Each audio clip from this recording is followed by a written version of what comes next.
Chapter 20. The evilest man in the world. I was only trying to cheat death.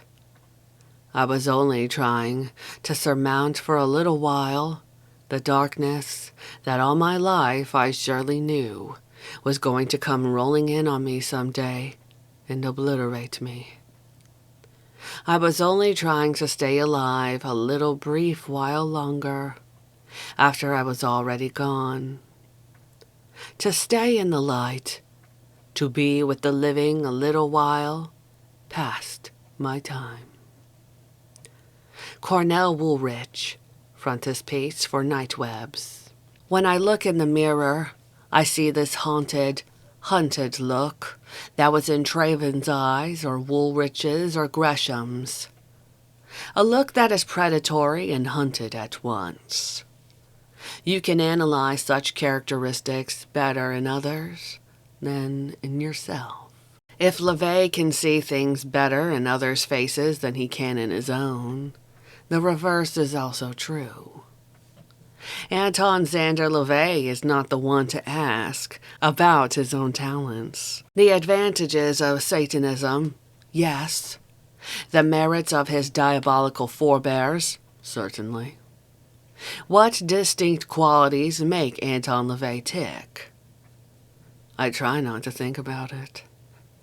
I can't think of myself as performing uniquely, as others apparently think of me, or I'd probably fall under a sudden, overwhelming self-consciousness. Unless I think of myself only in a grand overview perspective, I'm dangerously stifled. I'd either become an insufferable megalomaniac and lose credibility, or implode and become paralyzed, unable to act at all. It's safest, most productive for me to see myself as if in a dream, acting and watching the action from the outside at the same time.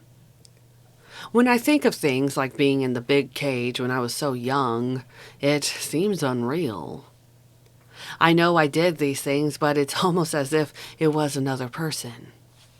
I have to distance myself. It's like playing keyboards. I can do it as long as I don't have to think about it.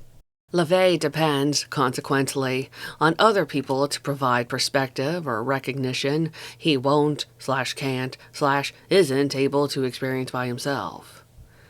Two of LaVey's most outspoken supporters are his own daughters, Carla and Zena.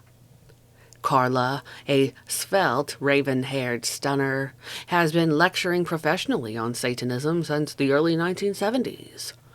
Becoming a subject of photos, fantasy, and fixation around the world. Xena, now a tantalizingly curvaceous blonde, has taken over much of the publicity responsibilities for the church, representing the organization on a number of national television and radio shows over the past few years. Xena wrote the introduction to LaVey's The Satanic Witch. Both Carla and Xena utilize their own unique charms to expand LaVey's sphere of influence among both dynamic young innovators and established power brokers. Xena's son, Stanton Zaharoff, appropriately born in 1978, during one of the most violent thunderstorms in San Francisco history, is already exhibiting a decidedly independent spirit. Reading the Satanic Bible on his own and taking advantage of his grandfather's personal tutelage whenever possible. All three share the characteristic LaVey eyes and the cynical LaVey mind as well. Though the high priest appreciates recognition and support, his caution concerning over-adulteratory types is typified by a sign on LaVey's desk. Beware of those that fall at your feet. They may be reaching for the corner of the rug. But he attacks most savagely those who ride on his coattails, or who steal his ideas, all the while pretending at originality or innovation. with, at best, a begrudging acknowledgement of their inspiration's very existence. In the last few years, LaVey has been accused of being impossible to reach, hardly ever granting interviews, even when the payment offers for new footage run into the six-figure range. Networks have offered $10,000 bounties for contacts leading to any kind of videotaped interview with LaVey. In light of LaVey's steadfast refusals, rumors of ill health, death, or passing the reins of the Church of Satan to his daughters haven't surprised him. When I think of how I flirted with death so many times, I must have been crazy. I could have hurt myself. When I was 16, I never expected to see 21. Then I figured I'd surely never make it to 30. There's always been this feeling of mortality right around the corner with me. Rumblings about my early departure don't surprise me. From the time I was 45 years old, I've gotten reports. But as Mark Twain said, rumors of my death are greatly exaggerated. There are people even inside the organization wondering idly what's going to happen to the Church of Satan when I'm gone. Who's going to take over? Very supportive types, practically rubbing their hands together in anticipation. I don't worry about that. Satanism is here to stay, and the Church of Satan will take care of itself. I'm amused by the progression of dismal tales about me. First, they said, he died young, or he compromised his vision and gave up on the whole idea. Then, since they found out I'm still around, it's been, well, he's not in the best of health, you know. I suppose as I get older and am still around, they'll have to say something like, well, he's crazy, you know. He doesn't remember so good and has been off his rocker for years. It gets comical. Certain people would really rather be basking in the glory of my demise. LaVey says he has distilled his life to include only a handful of people who are willing to commit themselves fully to LaVey's demonic directions. LaVey jokes that those closest to him call him Dr. LaVey, Doc or Herr Doctor, as a term of respect, while people he hardly knows and probably wouldn't want to know make it Anton from the start. For those who enter his immediate circle of associates, LaVey makes a demanding taskmaster. It seems his own personal demons are even more merciless. There's always too little time for a man like LaVey, who finds he can usually only sleep in 4-hour stretches. There are so many books to get out, recordings to do, music to play and listen to. LaVey recognizes his audience will always be limited and says he wouldn't have it any other way. He laughingly recalls that some of his well-meaning friends and relatives could never quite appreciate LaVey's satanic endeavors, commenting that it was such a shame Anton turned out the way he did. He could have been such a brilliant painter, musician, organ repairman, among the alternatives that have been suggested. If only he applied himself. I don't try to please anyone but myself anymore. Maybe when I was younger it was different, but now I'm getting fed up with what people think.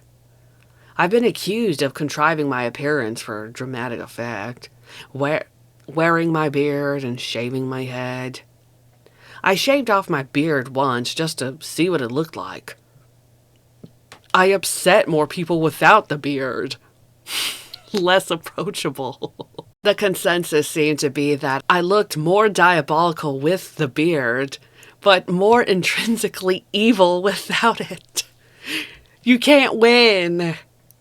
I wear the beard and the shaven head because I think I look best that way.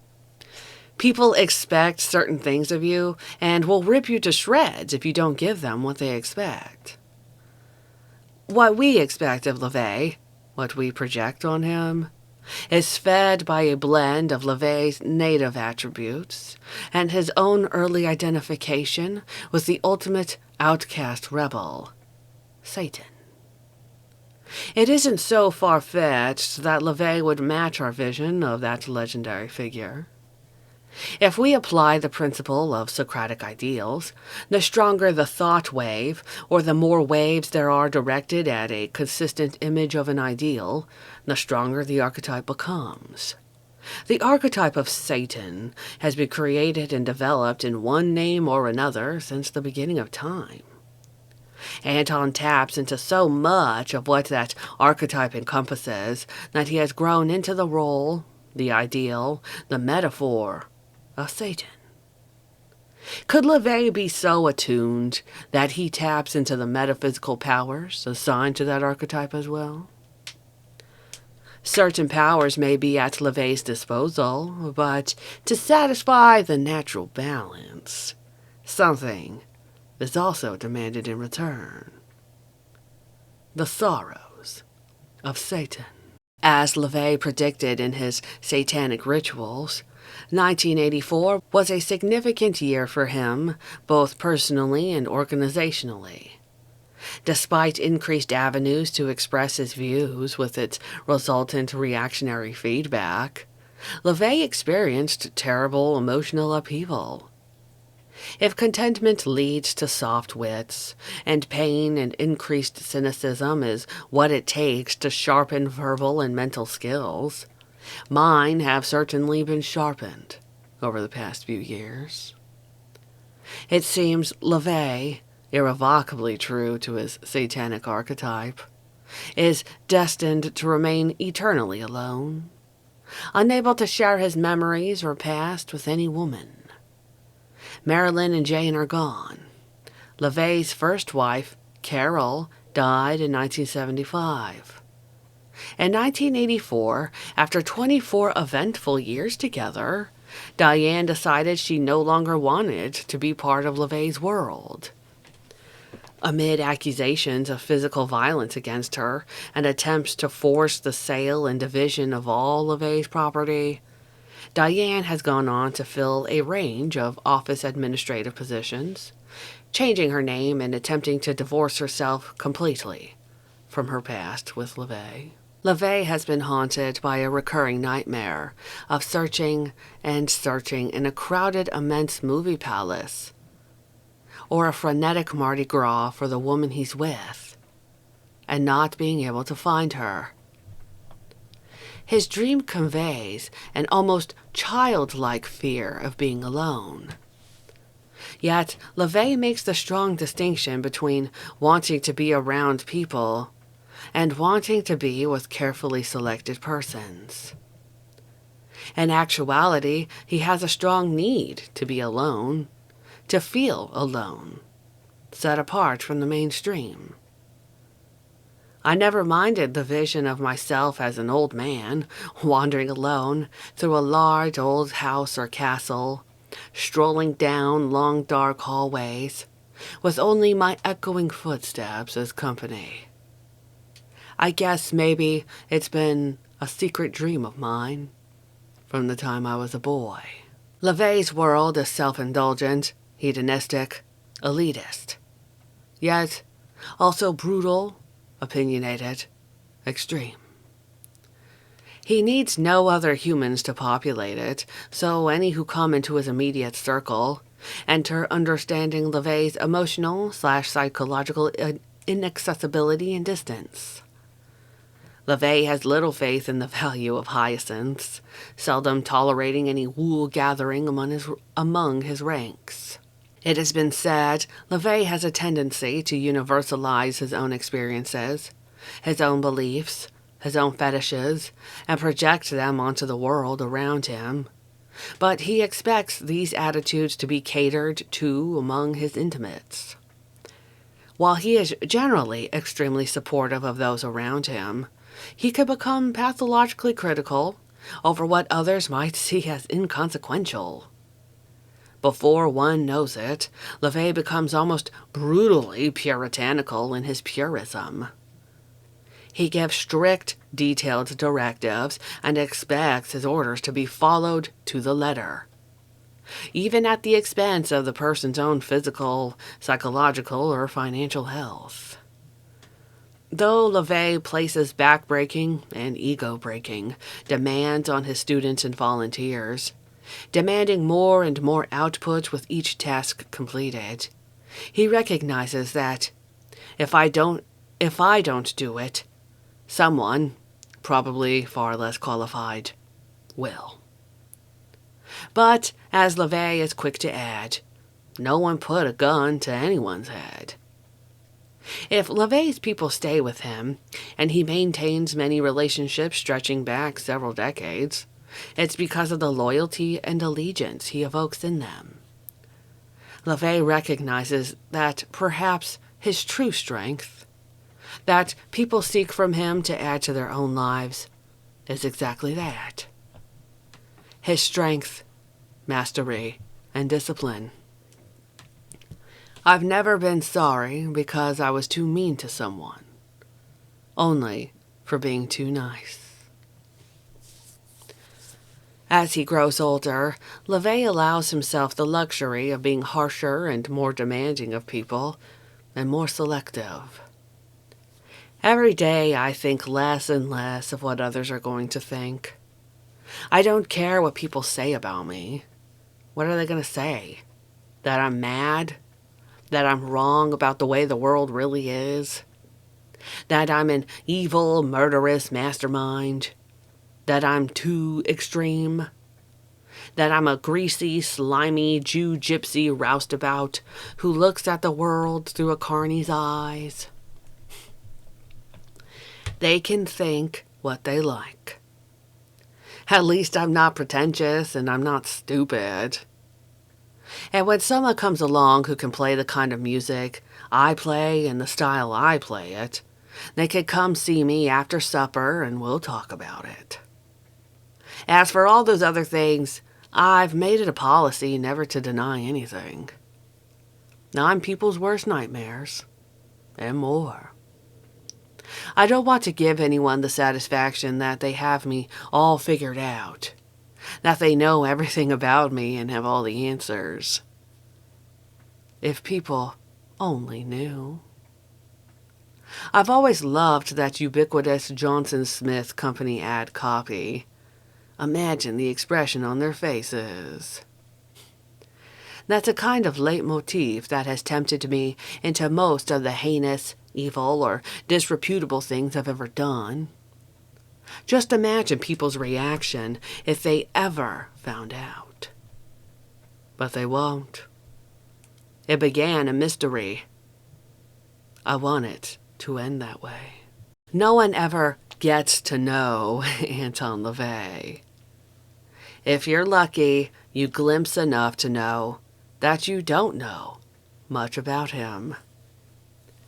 If you're unlucky, judged untrustworthy in his eyes, you'll be unfortunate enough to walk away smugly, thinking you've plumbed the depths. In either case, you walk away from meeting Anton Xander LaVey, knowing you've had a unique experience, floating out of his presence, usually just as the sun is rising, heady with the speculation he has invited into your life by immersing you in his world. Your mind lingers on special secrets he has shared with you alone, because he knows you can understand it.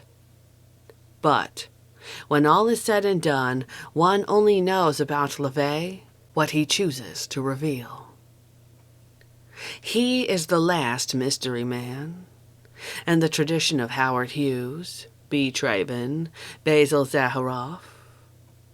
At the same time, a paradox and a reconciliation, a puzzle and an answer. A man you know you should hate, but somehow meeting him, listening to him play, crack jokes, and voice ideas that you yourself have felt for so long, you'd feel ridiculous calling LaVey an evil monster. And each step you take away from him into the cold dawn leaves you more comfortable, yet more empty inside. More than ruling the world, gaining credit for what he's done, or rallying followers to his cause, Anton LaVey wants to be left alone. That's all he's ever wanted. As you walk, you realize he's not a rabble-rouser, not a shit disturber, not a speech maker. He wants to write, play, and create as he wishes, to enjoy the few people and unique material pleasures he has gathered around him over the years of his life. Simple desires which would find sympathy in any human heart. And then you stop in mid-stride, suddenly recalling with crystal clarity an Eastern proverb, apocryphally credited to the 9 unknown men. Lie to a liar, for lies are his coin. Steal from a thief, 'tis easy you'll find. Trick a trickster, and win the first time. But beware of the man who has no axe to grind.